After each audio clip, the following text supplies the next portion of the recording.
आमचे आदरणीय आमदारच आहेत आणि आजचा दिवस म्हणजे आमच्या भिवंडी वासियांचा आनंदाचा दिवस आहे, कारण रुपेश भाऊंचा आजचा वाढदिवस आहे। आज तुम्ही बघितलं असेल जनसमुदाय की ज्या वेळेला रुपेश भाऊंचा वाढदिवस आहे त्यावेळेला सर्व कामं बाजूला ठेवून सगळे आपले नागरिक हितचिंतक सर्व भाऊंना शुभेच्छा देण्यासाठी आलेले आहेत। आजच्या या पवित्र दिवशी रुपेश भाऊंचा वाढदिवस आणि त्यानिमित्ताने ही सगळी मंडळी इथे आलेली आहे। तुम्ही जर बघत असाल महिला वर्ग असतील, युवा वर्ग असतील, किंवा माझे शिवसैनिक असतील, भिवंडीचे नागरिक असतील, सर्व तिथे लाट कोसळलेली आहे।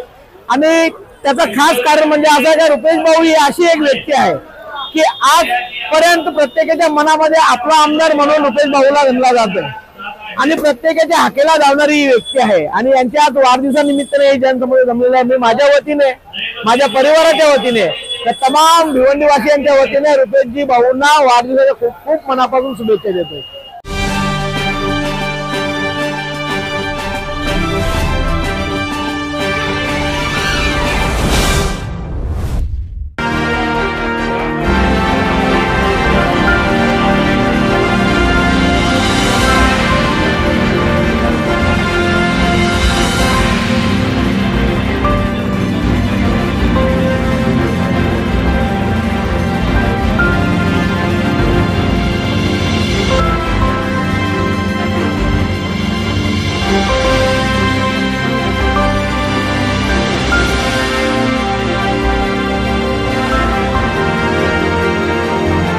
आदरणीय ठाणे जिल्हा संपर्क प्रमुख माननीय रुपेशजी म्हात्रे साहेब यांचा वाढदिवस सकाळी 10 वाजल्यापासून कार्यक्रमांना सुरुवात झाली होती।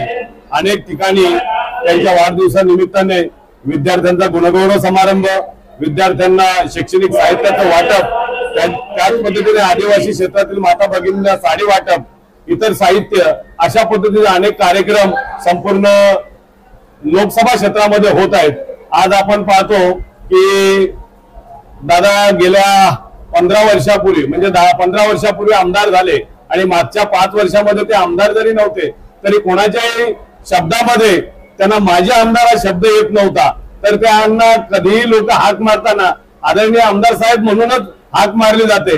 याचा अर्थ असा की गेले 10 वर्ष आमदार असून ते आमदार असताना जेवढ्या गोरगरीब जनतेच्या सुखदुःखामध्ये सहभागी झाले त्यांचा रेकॉर्ड आहे की एका दिवसाला 50-50 लग्न, अगदी 50-50 लग्नांना भेट देणं, असा दुसरा महाराष्ट्रात सोडा संपूर्ण भारतभरामध्ये दुसरा कोणताही आमदार नाही की एका दिवसामध्ये 2 दिवस लागतात। हळद आणि लग्नाचे 2 दिवस असतात, 2 दिवसामध्ये 50 ठिकाणी भेट देणारा आमदार असतानाचा एकमेव माणूस म्हणजे ते म्हणजे आमचे आदरणीय आमदार रुपेशजी म्हात्रे साहेब।